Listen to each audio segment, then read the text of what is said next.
Office productivity suits. Office productivity suits का मतलब ये है कि इसके अंदर हमें बेसिकली वर्ड मिलेगा, पीडीएफ मिलेगा, पावर पॉइंट मिलेगा, एक्सेल मिलेगा, यानी कि ऐसे सॉफ्टवेयर्स मिलेंगे जिनको हम यूज़ करेंगे। यानी कि वर्ड मिलेगा जिसमें हम टाइप कर सकते हैं, पीडीएफ मिलेगा जिसमें वही वर्ड का लिखा हुआ डॉक्यूमेंट देख सकते हैं, और ऐसे ही बाकी की चीज़ें। तो एक कंबाइन में इसको हम कहेंगे ऑफिस प्रोडक्टिविटी सूट्स। ठीक है। Office productivity suites are the collection of the software tools designed to help users create document, analyze data and prepare presentation। यानी कि जो आप वर्ड का डॉक्यूमेंट यूज़ करते हैं उसमें आप क्या करते हैं, डॉक्यूमेंट तैयार करते हैं। यानी कि जितना भी पीडीएफ आपको भी स्क्रीन पे दिख रहा है, ये मैंने वर्ड के डॉक्यूमेंट में पहले टाइप किया, उसके बाद पीडीएफ में कन्वर्ट किया। तो ये जितना भी वर्ड और पीडीएफ होते हैं, यही सारे प्रोडक्टिविटी के कुछ सॉफ्टवेयर्स होते हैं, कुछ टूल्स होते हैं। इसके अंदर हम डाटे को एनालाइज कर सकते हैं। डाटे को एनालाइज करने के लिए हम यूज़ करते हैं एक्सेल का सूट, मतलब इसी का एक्सेल वाला जो डॉक्यूमेंट है वो यूज़ करते हैं। वो ज़्यादातर अकाउंटेंट जितने होते हैं वो भी यूज़ करते हैं इसको। उसके अलावा अगर हमारा कोई पुराना रिकॉर्ड है, अगर हमें कहीं सेव करना है तो हम एक्सेल के डॉक्यूमेंट पे सेव करते हैं। ऐसे ही पावर पॉइंट के अंदर हम प्रेजेंटेशन भी तैयार कर सकते हैं। तो इस तरह से डिफरेंट इसमें सॉफ्टवेयर्स हैं, जैसे कि वर्ड, पावर पॉइंट और पीडीएफ, जिनको हम यूज़ करके कोई काम करते हैं। इसके आपने अब मज़ीद की टूल्स बताने, यानी कि माइक्रोसॉफ्ट वर्ड, यानी कि वही वर्ड, उसको पूरा नाम होगा माइक्रोसॉफ्ट वर्ड। ठीक है। अब आपने माइक्रोसॉफ्ट वर्ड की कुछ क्वालिटीज़ बतानी है, यानी कि फ़ीचर्स बतानी है, फिर इसका फंक्शन बताना है, फिर इसके पॉजिटिव पॉइंट्स और नेगेटिव पॉइंट्स, राइट।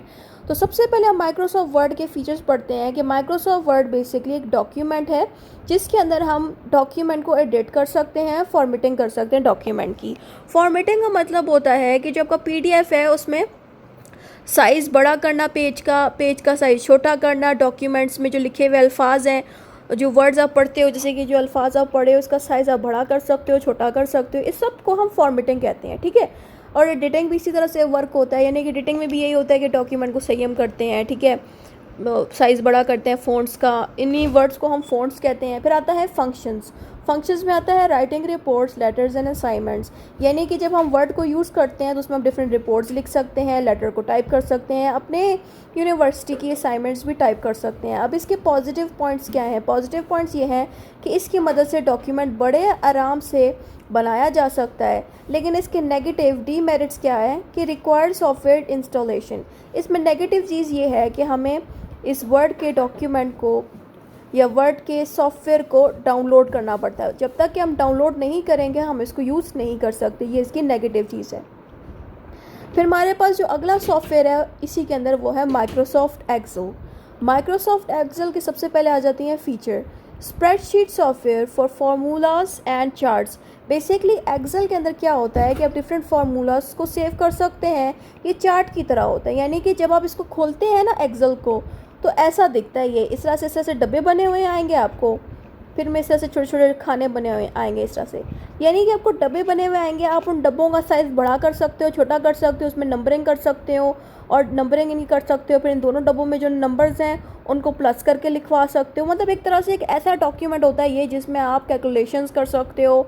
उसके अलावा अगर आप कोई बहुत बड़ा इंस्टीट्यूट इदारा रन कर रहे हो तो आपके इदारे में जो फर्नीचर मौजूद है कितनी क्वांटिटी में है, या जो भी आप काम करते हैं वो कितनी तादाद में मौजूद है, आपको याद तो नहीं रहेगा। तो आप क्या करोगे, इस एक्सेल के डॉक्यूमेंट में सारा कुछ लिख देंगे, राइट। तो इसको कहते हैं spreadsheet software with formulas and charts. ये तो हम पढ़ लिया है। नेक्स्ट चीज़ आती है फंक्शंस। इसका फंक्शन ये है कि जब हम इस तरह से सारे डाटे को लिख लेते हैं उस चार्ट के अंदर, यानी कि उस एक्सेल के अंदर, तो हम अपने डाटे को एनालाइज कर सकते हैं। एनालाइज का मतलब है सही से चेक कर सकते हैं कि कौन सी चीज़ मिसिंग है, और तमाम चीज़ को एक दूसरे के साथ कैलकुलेट करा सकते हैं। यानी कि जो चीज़ भी हमारे यहाँ इन दो बॉक्सेस में पड़ी होंगी उनको हम प्लस करके तीसरे बॉक्स में डाल सकते हैं। एक्सेल के ऊपर आप वीडियोस बहुत सारी देख सकते हैं यूट्यूब पे, आपको समझ लग जाएगी कि एक्सेल को किस तरह लोग यूज़ करते हैं। उस पर इसी तरह से कोई नंबर आप डाल देते हो तो वो प्लस कर सकता है, कोई ज़रूरी इन्फॉर्मेशन आप उस पर डाल सकते हो छोटी सी। इसकी पॉजिटिव चीज़ ये है कि पावरफुल डाटा मैनेजमेंट, यानी कि आपका डाटा बड़े अच्छे तरीके से इस एक्सेल के अंदर सेव हो सकता है। लेकिन इसके नेगेटिव यानी कि डीमेरिट्स क्या हैं? डीमेरिट्स ये हैं कि it is complex for beginners. Complex for beginners का मतलब ये है कि एक पर्सन जो नया नया कंप्यूटर यूज़ कर रहा है उसके लिए इस एक्सेल को यूज़ करना काफ़ी मुश्किल होता है, उसको समझने में काफ़ी ज़्यादा टाइम लग सकता है। अब हम आते हैं इसके तीसरे सॉफ्टवेयर पे, उसका नाम है Microsoft power point. Power point हम यूज़ करते हैं जिसमें स्लाइडें बनी हुई आती हैं, ठीक है, यानी कि हम उन स्लाइड्स पे लिखा हुआ मटेरियल भी डाल सकते हैं, हम उन स्लाइड्स में तस्वीरें भी लगा सकते हैं, हम उन स्लाइड्स में वीडियोस भी लगा सकते हैं। तो ये पावर पॉइंट वीडियोस, तस्वीरें और वर्ड्स हर चीज़ के लिए बना गया होता है। तो इसके फीचर्स ये हैं कि it is the presentation software with slides and multimedia.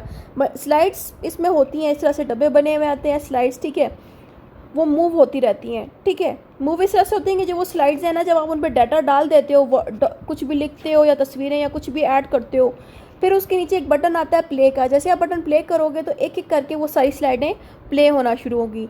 Multimedia का मतलब ये है कि इसी पावर पॉइंट में आपको मुख्तलिफ़ चीज़ें मिलेंगी, जैसे कि आप वर्ड्स भी टाइप कर सकते हो, उसके अलावा आप वीडियोस को भी इसमें लगा सकते हो और उसमें पिक्चर्स भी, फ़ोटोज़ भी लगा सकते हो।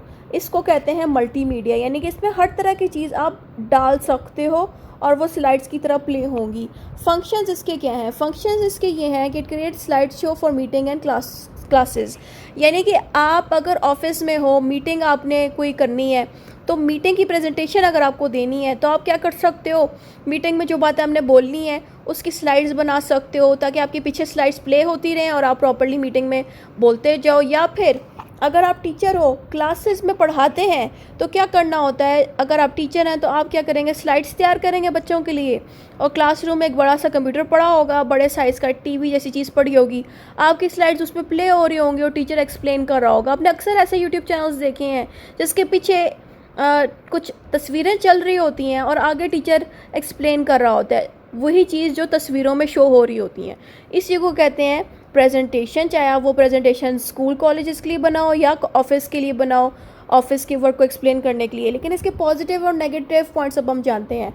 पॉजिटिव पॉइंट्स आते हैं इफेक्टिव विजुअल कम्युनिकेशन, यानी कि जो तस्वीरें हैं वो आपके काम में जान ले आती हैं, यानी कि जो बात आप बोल के बताते हो जब लोगों को दिखती भी हैं तो वो चीज़ ज़्यादा अच्छी लगती है समझाते हुए। यानी कि अगर एक बंदे को आप समंदर के बारे में बता रहे हो और पीछे अगर समंदर की तस्वीरें भी शो हो जाएं तो अगले बंदे को आपकी बातें ज़्यादा अच्छे से समझ आती हैं।